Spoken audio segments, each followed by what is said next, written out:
Today we're in Cambridge, Ohio at the site of the Fletcher General Hospital and POW camp. The Army's Fletcher General Hospital was built in the winter months of 1942 to 1943. Named in honor of Lieutenant Colonel John Pierpont Fletcher, a career Army Medical Corps officer who had died shortly before the war.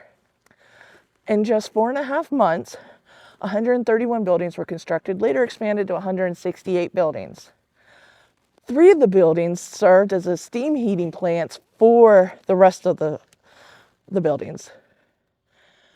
5 buildings also housed a German POW camp. The POW buildings, including a mess hall, recreation facility, and 3 structures for living quarters.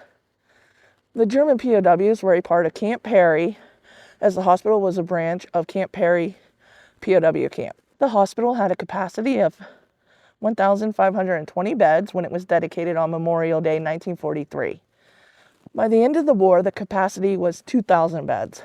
A rail line spur was built to the hospital off the Pennsylvania Railroad north-south line between Cambridge and Cumberstown.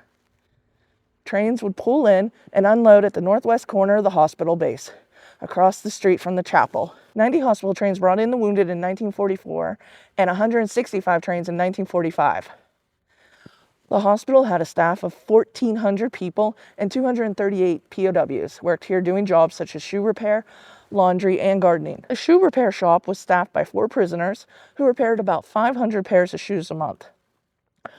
The typewriter and machine repair shop were also staffed by the POWs and provided a major savings to the hospital. Fletcher had its own theater, and free movies were shown regularly. Hollywood stars and big bands also came, such as Tommy Dorsey, Gene Krupa, Sammy Kaye, and Boris Karloff.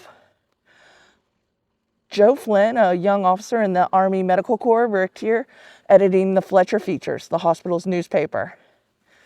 He would also entertain patients with ventriloquism.